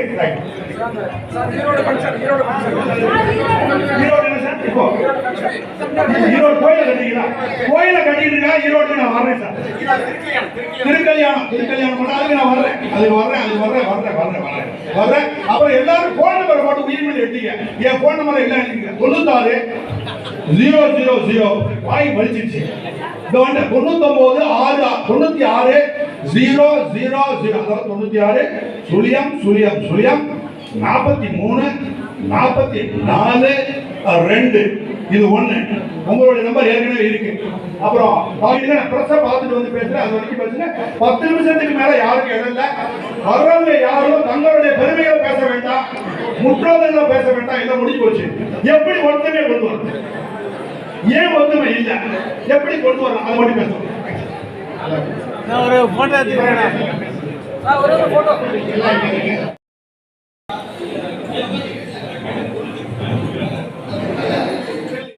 கலைக்கூடத்தில் எங்க வைக்க தஞ்சாவூர் தஞ்சாவூர் கலைக்கூடத்தில் வச்சிருக்காங்க.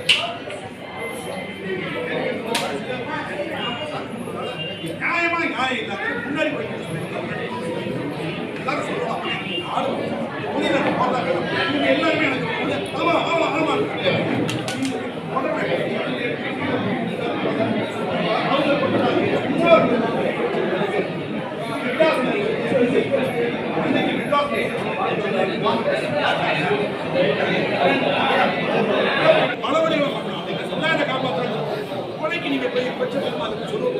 சமுதாயத்தை காப்பாற்ற மனப்படியா பண்றாங்க. பாதுகாப்பா ஆகநாட்டி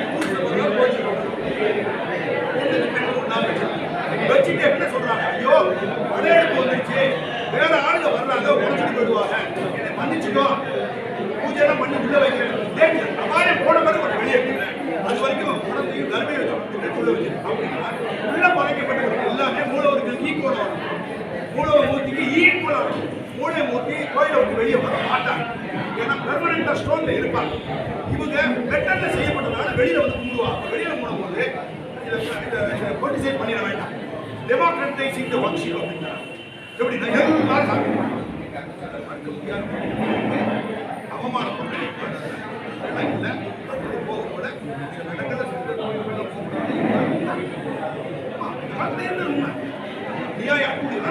உண்மைதான். எடுக்க போகும்போது தெய்வம் வெளியே வந்துச்சு. வெளியே வர போகும்போது யார் யார் பெண்கள்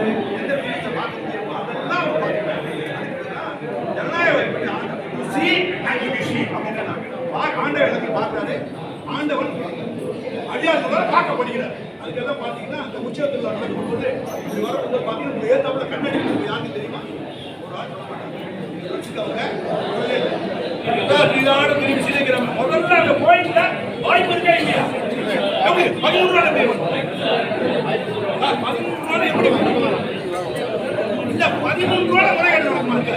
நீங்க விலை 14 ரைட்டுன்னா மனசுக்குள்ள ஒரு விஷத்தை வச்சிருக்கீங்க. எப்படி கண்டுபிடிச்சீங்க? எப்படி கேட்டீங்கன்னா நல்லதுடா. ஆனா சார் 13 ரூபாய் வருமானம் உங்களுக்கு கிடைக்கும். நீங்க எப்படி சார் டீ கூட உங்களால குடிக்க முடியாது சார். 13 ரூபாய் 69 டீ சரக்கு பண்ண முடியாது. புல்தல் உங்களால வாங்க முடியாது. பென்சில் வாங்க முடியாது. பேனா வாங்க முடியாது. அப்படிங்கும் போது அந்த 13 ரூபாய் வச்சு நீங்க எப்படி முறைகேடு செய்வீங்க? வேற தப்பு பண்ணீங்க.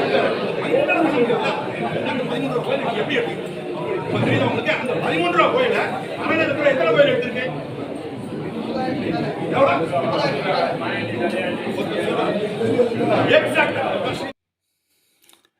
எஸ், நம்ம இந்த கூட்டத்தில் போய் நானும் ஒரு பார்வையாளர்னா தான் நம்மளுக்கு ஒரு இந்து மதம் மிகவும் ஒரு இடர்பாடுக்கு இடையில் இருக்கக்கூடிய சமயத்தில் கிடைக்கப்பட்ட ஒரு தலைவராக ஏற்றுக்கொள்ளப்படக்கூடியவர் சரியான நபரா அப்படின்னு சொல்லி நம்ம பார்க்க வேண்டிய கட்டத்தில் இருக்கோம். ஸோ அதை தான் நான் பார்வையாளராக தான் நானும் போய் பார்த்ததில் உண்மைக்கே அந்த வீடியோவில் இடையில அவருடைய அந்த எளிமைத்தன்மை, அதாவது பெண்களை மதிக்கிறது, அந்த எளிமைத்தன்மை, அதாவது நம்ம கூட அந்த மாதிரி செய்ய முடியாது. ஒரு சாதாரண மனிதர் தான் நம்ம கூட ஒருத்தவங்க காலில் விழுந்து அந்த மாதிரியெல்லாம் நம்ம பண்ண ரொம்ப கஷ்டம்தான். ஆனால் அவர் எந்த லெவலில் இருந்தவங்க அதெல்லாம் பார்க்கும்போது மிகவும் அற்புதமான ஒரு எமோஷ்னலான டைமாக தான் இருந்துச்சு. என்ன நம்பர் 2 வந்து அவர் சர்வீஸ் பண்ண காலத்துலேயும் சரி, அதாவது சுப்ரீம் கோர்ட்டே வந்து ஏன்னா தமிழக அரசும் சரி மத்திய அரசும் சரி எல்லாருமே அவருக்கு எக்ஸ்டென்ஷன் கொடுக்காத கட்டத்தில் அவருடைய அந்த சிலை பாதுகாப்பு வேலையெல்லாம் நிறைய வேலை எடுத்து பாதி கட்டத்தில் நின்றுக்கிட்டு இருந்துச்சு. அப்படின்னும் போது சரி தமிழக அரசு வந்து ரைட்டு நீ எப்படின்னாலும் இப்போ தான் ரிட்டையர்மெண்ட் போயிடுவில்லை அப்படின்னு சொல்லி மாட்டவங்கெல்லாம் அந்த மாதிரி யோசிச்சுக்கிட்டு இருக்க சமயத்தில் இவருக்காக ஒரு தனி மனிதருக்காக சுப்ரீம் கோர்ட்டே தனியாக வந்து துணை நின்று இல்லை இவர் சர்வீஸில் ஆஃப்டர் ரிட்டையர்மெண்ட்டும் சர்வீஸில் நீடிப்பார்னு சொல்லி அவரை சர்வீஸ் எக்ஸ்டெண்ட் பண்ணி கொடுத்தாங்க. அப்போ அந்தளவுக்கு ஒரு உண்மை தலைவர். ஆனால் அவருக்கும் அந்த நேரத்தில் கவர்மெண்ட் வந்து சரியான முறையில் ஹெல்ப் பண்ணலை, ஆஃபீஸெல்லாம் கொடுக்கணும்னு சொல்லிட்டு கார் பார்க்கில் சேர் போட்டு உட்காந்து ஒர்க் பண்ணாருன்னா நம்ம கேள்விப்பட்டிருக்கோம். அப்போ இந்த காலத்தில் இப்படி ஒரு உண்மையான தலைவர் சம்பளம் வாங்கணுமா பென்ஷனை வாங்கணுமா சந்தோஷமாக இருப்பான்னு யோசிப்பாங்க. அந்த போராடினார். அதுலேயும் இவருடைய பேச்சுகள்லேருந்து எனக்கு தெரிஞ்ச விஷயம் என்னென்னு சொன்னால், அதாவது அவர் அந்த இன்வால்மெண்ட் வந்து ஒரு உண்மையான இன்வால்மெண்ட் கிடச்சிருக்கு. என்ன அவருக்கு அந்தளவுக்கு நடிக்க தெரியல. இன்றைக்கி அரசியல்வாதிகள் எல்லாம் இன்றைக்கி எவ்வளவோ நடிப்பு நடிச்சுக்கிட்டு தான் இருக்காங்களே தவிர ஆனால் அவர் நடிக்க தெரியல, உண்மையாக இருக்கார்.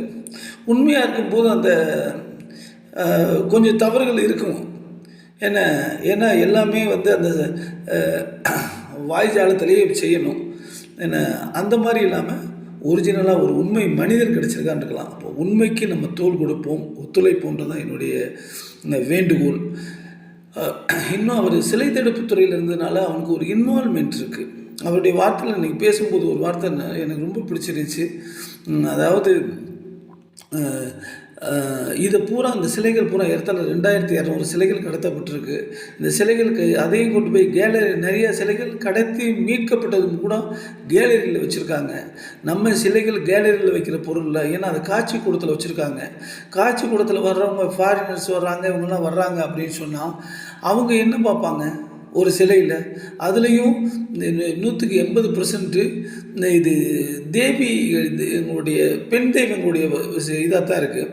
அப்போ அதை பார்க்கும்போது அவங்க வந்து ஒரு பொதுவாக ஒரு செஸ்ட்டு இந்த மாதிரி அதைத்தான் கவனிப்பாங்க.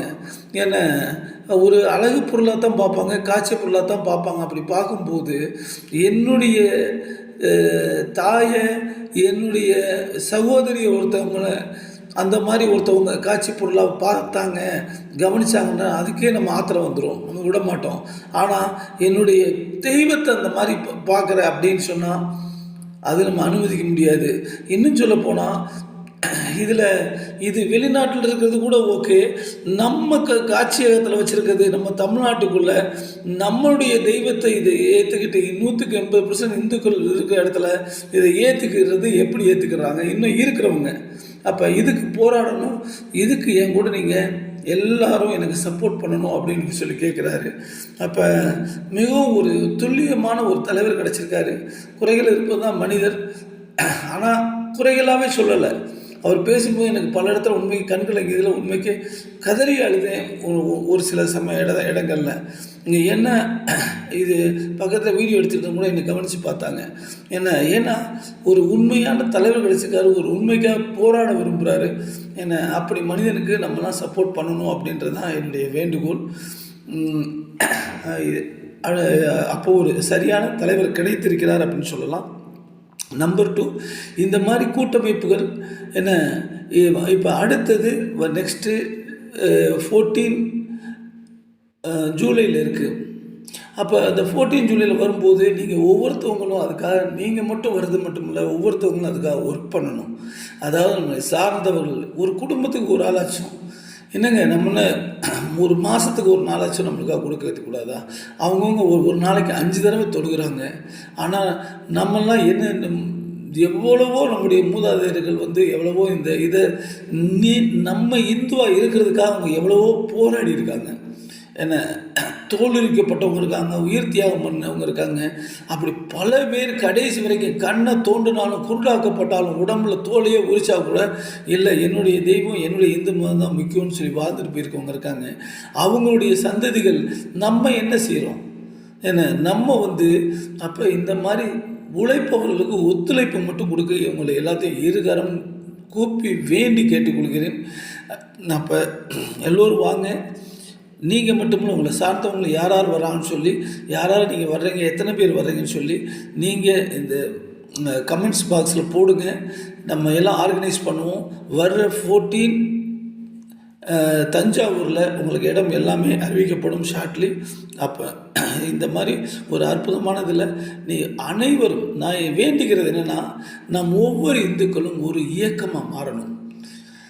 ஆளுக்கு ஒரு கோணத்தில். ஏன்னா உங்கள் மனத்தில் உதிக்கிற இயக்கத்துக்கு நீங்கள் அதை கம்ப்ளீட் பண்ணுறதுக்காக நீங்கள் கட்டாயம் நீங்கள் ஒர்க் பண்ணுவீங்க.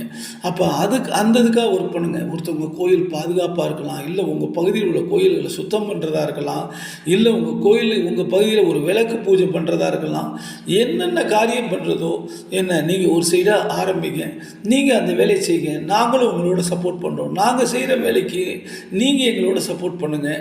அப்போ ஆனால் நம்ம எல்லோரும் ஒரு ஆளுக்கு ஒரு ஆள் சரி அந்த குரூப்பில் 21 பேர் இருக்காங்க, இவங்கள்ட்ட 25,000 பேர் இருக்காங்க, இவங்கள்ட்ட 2 லட்சம் பேர் இருக்காங்க, ஒரு ஆள் பொறாமை இல்லை, எல்லாமே இந்துக்கள் தான். இது ஒரு ஆளுக்கு ஒரு ஆள் பொறாமை எடுத்துக்கிற விஷயம் இல்லை, எல்லோரும் இந்துக்கள் தானே. அப்போ இந்துக்கள் ஒருங்கிணைக்கப்பட்டிருக்காங்க இன்னொரு அமைப்பு மூலமாக, சந்தோஷம். அப்போ நம்ம ஒரு சைடை ஒருங்கிணைப்போம். அப்போ எல்லோரும் இந்த ஒவ்வொரு குரூப்புமே இன்டர்னலாக நம்ம ஒரு ஆளுக்கு ஒரு ஆள் ஒத்துழைப்பு கொடுக்கணும். நம்மளுடைய இயக்கத்தை நம்மளுடைய குரூப்பில் நம்மளும் டெவலப் பண்ணிட்டு போகணும். இதுதான் நம்முடைய நோக்கம். அப்போ இன்றைக்கி நம்ம ஒரு கோயிலை கட்டி கும்பிட்றதுனா ஒரு சின்ன கோயில் தான் கட்ட முடியாது. இன்றைக்கி மீனாட்சி அம்மன் கோயிலோ தஞ்சாவூர் பெரிய கோயிலோ இந்த கட்டப்பட்டிருக்குன்னா யாரோ ஒருத்தவங்க கட்டி வச்சுருக்காங்க, அதை நம்ம என்ஜாய் பண்ணுறோம், தேவைப்பட்ட போய் இறைவனை துதிக்கிறோம், அதுக்குள்ளே அருளை பெறுறோம். அப்போ நம்மளுக்கு லாபம் தானே. அப்போ அந்த மாதிரி ஒவ்வொருத்தவங்களும் செய்யப்பட்ட இந்துக்கள் ஒருங்கிணைக்கப்பட்டிருக்க ஒவ்வொரு விஷயமே நம்மளுக்கு நல்ல விஷயம். அப்போ எல்லோரையும் அவங்கள அன்போட பண்போடு நம்ம பார்க்கணும். அவங்களுக்கு நம்மளால் முடிந்த ஒத்துழைப்பை கொடுக்க வேண்டியதான். இல்லை ஒரு ஆளுக்கு ஒரு ஆள் மூஞ்சியை திருப்பிட்டு ஐயோ இது அப்படி இருக்கவே கூடாதுங்க. இதை மட்டும்தான் நம்ம மாற்றி ஆகணும். இந்துக்கள் சொன்னால் நம்ம இந்து கடைகளில் நம்ம பொருள்களை வாங்கணும். ஏன்னா இந்துக்களுக்கு ஹெல்ப் பண்ணணும். ஒரு ஆளுக்கு ஒரு ஆள் நம்ம ஒத்துழைப்பாக இருக்கணும். நம்ம மாற்று மதத்தை யாரையும் தாக்குறதோ பேசுகிறதோ அந்த மாதிரி இல்லை. நம்ம குடும்பத்தில் நம்ம ஒருங்கிணைப்பாக இருக்கிறத யாரும் குறை சொல்ல போகிறதில்ல. அப்போ நம்ம இந்து மதத்தை கடைப்பிடிப்போர் எல்லாரும் நம்ம ஒருங்கிணைப்பாக இருக்கணும். அப்போ தான் நம்மளுடைய வழிபாட்டு முறைகள் எல்லாமே பாதுகாக்கப்படுகிறது தான் என்னுடைய வேண்டுகோள். அதனால் வருகிற தஞ்சாவூர் நடக்கக்கூடிய வர்ற ஜூலை 14 ஞாபகம் வச்சுக்கிறேங்க. எவ்வளோ பேர் இருக்காங்களோ எல்லாரையும் வர சொல்லி காலையில் மார்னிங்கில், ஏன்னா நிறையா இதில் குருமார்கள் மடாதிபதிகள் வர்றாங்க, பூஜை பண்ணுறாங்க. அவங்க வாழ்த்துக்கள், அவங்களுடைய குரு மந்திரம், அந்த ஆசீர்வாதங்கள் அது கிடைச்சாலே போதுங்க, மிகப்பெரிய விஷயங்கள். அதோடு சேர்ந்து நம்ம எல்லாரும் ஒருங்கிணைகிறதுக்கு, நம்முடைய அறிவுபூர்வமாக ஒருங்கிணைகிறதுக்கு நம்ம இது மாதிரி பல சிட்டிங் இருந்து அப்போ தான் நம்மளும் ஒரு நல்ல ஒர்க் பண்ண முடியும். நாங்களும் இந்து ராஜ்யம்ன்ற அமைப்பு வச்சுருக்கோம். ஒவ்வொரு சட்டமன்ற தொகுதி வாரியாக இந்துக்களை ஒருங்கிணைக்கிற ஒர்க் பண்ணுறோம். நம்ம அதாவது மக்களுக்கு சேவை மூலமாக மக்களோட நம்ம இணைவோம் அப்படின்னு ஒர்க் பண்ணிகிட்ருக்கோம். ஸோ அந்த இதில் நீங்களும் யார் அந்த இந்து ராஜ்யத்தின் மூலமாக இணைய விரும்புகிறீங்களோ அவங்க உங்களுடைய விருப்பத்தை தெரிவிங்க. உங்களுடைய சட்டமன்ற தொகுதிக்கு ஒரு ஒருங்கிணைப்பாளர் உங்களை அப்பாயின்ட் பண்ணுவோம். நீங்கள் ஒர்க் பண்ணுங்கள் என்னுடைய கைடன்ஸோடு. ஓகே, நீங்கள் இதுக்காக தனியாக கொடி பிடிக்க வேணாம், டேபிள் போட்டு உட்கார வேணாம். நீங்கள் உங்கள் வேலையை பார்த்துக்கிட்டு ஒரு வாட்ஸ்அப்பில் இதில் ஒரு மணி நேரம் ஒர்க் பண்ணுங்கள். ஏன்னா வெட்டியாக ஃபார்வர்டிங் மெசேஜ் போட்டு டைம் வேஸ்ட் பண்ணாதீங்க. இந்த மாதிரி ஒர்க் பண்ணுவோம். இன்னும் நம்ம அனைத்து ஒத்துழைப்பு கொடுக்கணுன்ற ஒரு உறுதி மேற்கொள்ளுங்கள். நம்மளுக்கு சரியான தலைவர் கிடைச்சிருக்காங்க, அவங்களுக்கு சப்போர்ட் பண்ணுவோம். நம்ம தெய்வங்களை காப்பாற்றுவோம். நம்ம கோவில்களை, நம்மளுடைய குலதெய்வங்களை காப்பாற்றுறதுக்கு நம்ம ஒருங்கிணைய வேண்டியது மிகவும் அத்தியாவசியம். சில பேர் நடுநிலை பேசிக்கிட்டு அவங்க புரியாமல் இருப்பாங்க. அவங்களுக்கு பின்னாடி நீங்கள் போகாதீங்க, என்ன அவங்கள கவனிக்காதீங்க. நம்ம ஒருங்கிணைக்கின்ற நோக்கத்தோடு ஒர்க் பண்ணிக்கிட்டே இருங்க. ஒரு நாளைக்கு கட்டாயம் நம்முடைய நோக்கம் பரிபூர்ணமாகும். என்ன இன்றைக்கி அவர் மோடிஜியோ இல்லை அமித்ஷாவோ இல்லை அண்ணாமலைஜியோ இல்லை பொன் மாணிக்கவேல்ஜியோ இல்லை ஆலய பாதுகாப்பு அமைப்பாளர் சுருளியானந்தாஜியோ இல்லை அவங்க ராஜசேகரன்ஜி, இந்த சித்தர் கூட்டமைப்பு நடத்துகிறவங்க, இவங்களுக்கு தான் அந்த அக்கறை. இவங்களுக்கெல்லாம் இருமல் செஞ்சுருக்கு, நம்மளுக்கு ஈயத்தலையாக செஞ்சுருக்கு. நம்மளும் சக இந்து தான். நம்மளுடைய பங்களிப்பை நீங்கள் வேலையை விட்டுட்டு பார்க்க வேணாம், உங்கள் குடும்பத்தை பார்த்துக்கிட்டே நம்ம பங்களிப்பை, நம்ம உயிரோடு தானங்க இருக்கோம், வாழ்கிறோம்லங்க. அப்போ நம்ம ஒத்துழைப்பு கொடுக்கணுங்க. செத்து போயிட்டால் பிரச்சனையே இல்லைங்க, போய் சேர்ந்துருவோங்க. இருக்கிற வரைக்கும் நம்முடைய பங்களிப்பை கொடுக்க வேண்டியது நம்முடைய கடமை. அதை உணர்வுபூர்வமாக நம்ம எடுத்துக்கிட்டு பங்களிப்போம். அனைவரையும் இருகரம் ஊப்பி வணங்கி வேண்டிக் கொள்கிறேன். இந்த வீடியோவும் அந்த மாதிரி உங்களுக்கு டைம் பாஸ் பண்ணுற மாதிரியோ ஒரு ஓவராக சந்தோஷப்படுத்துகிற மாதிரியோ இல்லை, இதில் அந்த மாதிரியெல்லாம், ஏன்னா இருக்கக்கூடிய சூழ்நிலைகள் கிடைத்த அந்த நம்மளுக்கு கேமரா நம்மளுக்கு எடுக்கக்கூடிய வாய்ப்பு கிடைச்ச அளவுக்கு தான். நம்ம இல்லை எல்லாரும் ஒதுங்குங்க நான் தான் எடுப்பேன்னு நம்ம சொல்ல முடியாது இல்லையா. ஏன்னா பல பேர் வந்திருக்காங்க.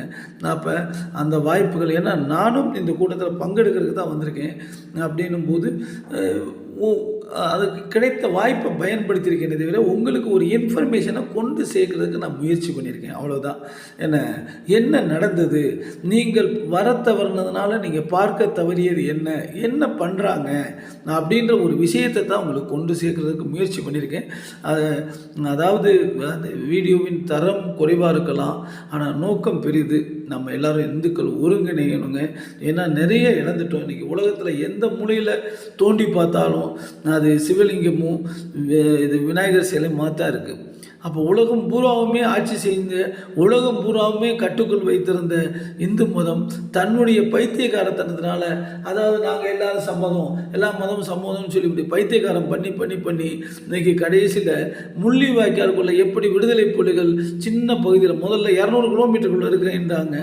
அவங்க வளைக்கப்பட்டு கடைசியில் 2 கிலோமீட்டருக்குள்ளே வளைக்கப்பட்டு சுற்றி வளைக்கப்பட்டு குறவழி நெரிக்கப்பட்டு அவங்க காலி பண்ணது மாதிரி இன்றைக்கி இந்துக்கள் சுருங்கி ஆப்கானிஸ்தான் போச்சு, பாகிஸ்தான் போச்சு, இந்தோனேசியா போச்சு, சுமித்ரா தீவுகள் போச்சு, அனைத்தையுமே இழந்துட்டு பர்மா போச்சு, பங்களாதேஷ் போச்சு, எல்லாமே நம்ம கையிலேருந்து போயிடுச்சு. இன்றைக்கி சின்ன பகுதிக்குள்ளே சுற்றி வளைக்கப்பட்டிருக்கிறோம். இதையும் இழந்துட வேணாம். ஆனால் இந்து மதத்துக்கு பிரச்சனை இல்லை, அது ஒவ்வொரு சைடாக துளிர்த்திக்கிட்டே இருக்கும். இன்றைக்கி ஐரோப்பா கண்டத்தில் ஸ்பெயின்லாம் துளிர்த்துக்கிட்டு இருக்கும். ஆனால் அவங்க ராம்ன்றது சொல்கிறது கூட வித்தியாசமாக சொல்லுவாங்க, வித்தியாசமாக ஒரு வழிமுறையில் வணங்கிக்கிட்டு போயிடுவாங்க. அப்போ இந்து மதம் இருக்கும். ஆனால் நம்ம மூதாதையர் காப்பாற்றி கொடுத்த இந்த தமிழர் இந்துத்துவ கலாச்சாரம் நம்ம கையில் இருக்காது. நம்முடைய பின்னாடி உள்ள வாரிசுகளுக்கு எங்கள் ஒவ்வொருத்தவங்களும் ஒரு எந்த மெஷினரியும் இல்லாமல் குறைந்த ஆள்களை வச்சு இவ்வளோ பெரிய கட்டிடங்களை கட்டியிருக்காங்க அப்படின்னு சொன்னால் அவங்க ஆயுள் காலத்தை ஒப்படைச்சு நம்மளுக்கு பின்னாடி ஒரு சந்ததி நம்முடைய கலாச்சாரத்தை கொண்டு செலுத்தட்டும்னு சொல்லி அவங்க பண்ணிட்டு போயிருக்காங்க. குறைந்தபட்சம் நம்ம சுகம் அனுபவிக்கணும், நம்மளுக்கு என்ன சுகம், டேஸ்ட்டு, டிவி, என்டர்டெயின்மெண்ட்டு இந்த மாதிரியே நம்ம ஒவ்வொன்றையும் போய் நம்ம எதையுமே செய்யாமல் போனால் அப்போ நம்ம ஜென்மம் எடுக்கலைங்க, ஜடந்தான்னு சொல்லலாம். அதனால் அனைவரும் ஒருங்கிணைக்கப்பட்டு ஒர்க் பண்ணுவோம். ஒரு ஆள் சொல்கிறது ஒரு ஆள் கேட்போம். என்ன சொன்னாலும் சரி, நம்ம மற்றக்காக என்ன சொல்கிறாங்க, நல்லது செய்யட்டும். நம்ம எல்லோரும் ஒருங்கிணைக்கப்படும். இருகாரம் கூப்பி பாதம் தொட்டு வணங்கி கேட்டுக்கொள்கிறேன். இதோட தொடர்ந்து பாருங்கள். அதுக்கு அடுத்தது லாஸ்ட்டு ஃபைனலில் ராஜாஜியும் பேசியிருக்காங்க. அதாவது இந்து போராளி, இன்றைக்கி தமிழகத்தில் ஒரு இந்துத்துவ தலைவர் அப்படின்னு சொல்லணும். உண்மைக்கிற எச் ராஜா சொல்லலாம். அந்த மாதிரி தலைவர் எனக்கு மனம் விரும்பிய தலைவர். இருந்தாலும் இன்றைக்கி பிஜேபியில் பல செட்டப் வருது. ஏன்னா உத்வேகமான முறையில் கட்சியை வளர்க்க வேண்டியிருக்கு. அப்படின்ற போது அவங்க எடுத்துகிட்டு இன்றைக்கி அண்ணாமலைஜி அற்புதமாக பண்ணிக்கிட்டு இருக்காரு. அதுக்கு அண்ணாமலைஜிக்கு நான் ஆப்போசிட்டில், நான் முழு சப்போர்ட்டர்.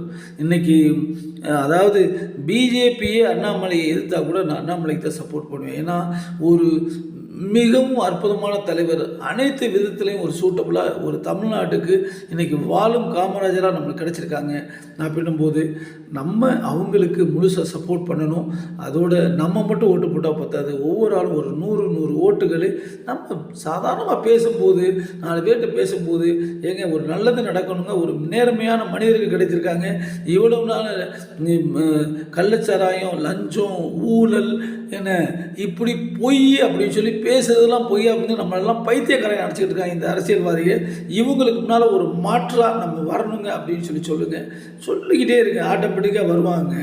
என்ன மிக்க நன்றி. வீடியோவை இதிலிருந்து தொடர்வோம். இது மாதிரி கடைகள்லாம் போடப்பட்டிருந்தது. நிறைய பொருள், இது சும்மா ஒரு கடையில் மாடலுக்காக எடுத்துருக்கேன். நிறைய பொருள் இது மாதிரி பூஜை ஜாமான்லாம் வச்சுருந்தாங்க. இறுதியில் எச் ராஜாஜியுடைய வார்த்தைகளை கேட்போம். மதுரகாளியம்மன் குலதெய்வம்.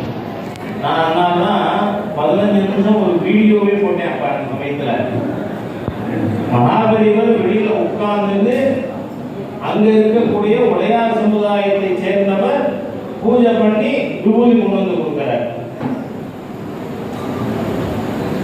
சரி, மஞ்சள் குடி, நான் நமக்கு ஞாபகம் வச்சுக்கிற உதாரணங்கள் சொல்றேன்.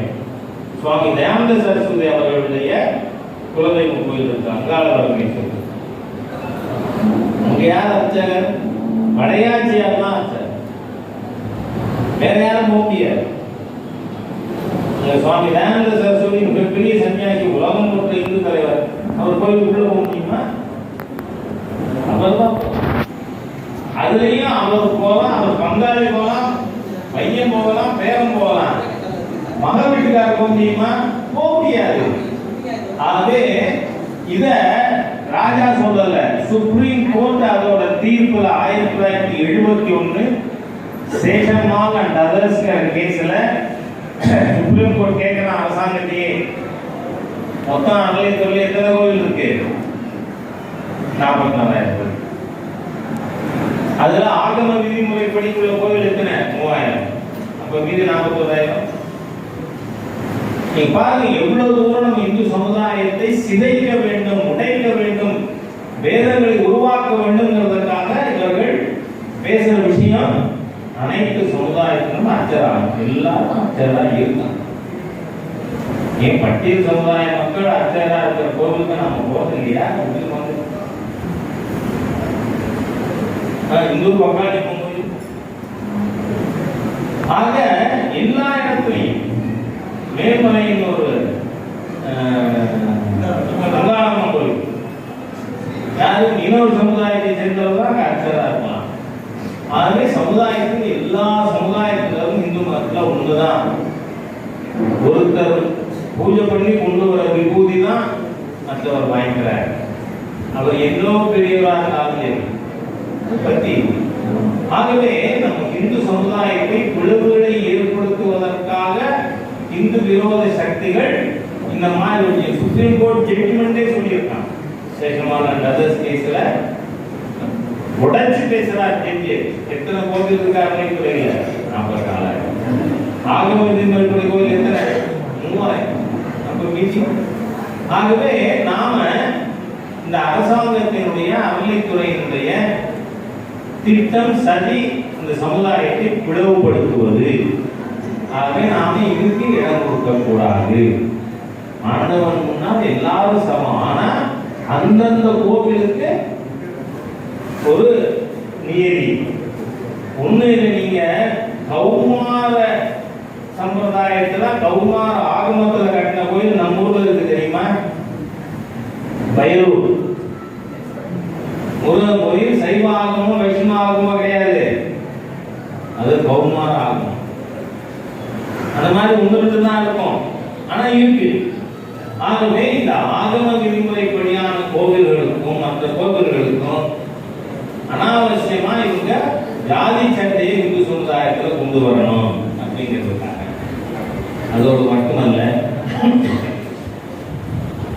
அறநிலைத்துறை சட்டம் செக்ஷன் 10 தெளிவா சொல்லுது, an officer, employee or servant of the HRMC department should be a professing Hindu. அதோடு நிறுத்தல. அடுத்த வரி என்ன சொல்லுது? If one ceases to be a professing Hindu, then he becomes ineligible to be officer, employee or servant of the department. அதாவது இந்த ஈவோ அதிகாரி மட்டுமில்ல, அந்த கோவிலை சுத்தம் செய்கின்ற பணியாளர் கூட என்னவா இருக்கணும்?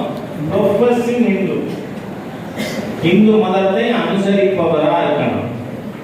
அதை அனுசரிக்கலைன்னா அவர் ஆபீசரா, எம்ப்ளாயியா, சர்வெண்டா இருக்க தகுதியற்றவர். அப்படின்னா என்ன பண்ணணும்? நாம தினம் கோவிலுக்கு போறோம், அந்த ஈவோ விபூதியோ திருமண்ணோ இதுவோ ஸ்ரீசூர்ணமோ ஏதோ வச்சிருக்கணும். இல்லைன்னா அவங்க கூப்பிட்டு உள்ள போய் வச்சுட்டு வாங்கணும். ஏன்? he should be a professing Hindu. ஆனா இந்த திருவானக்கோயில்ல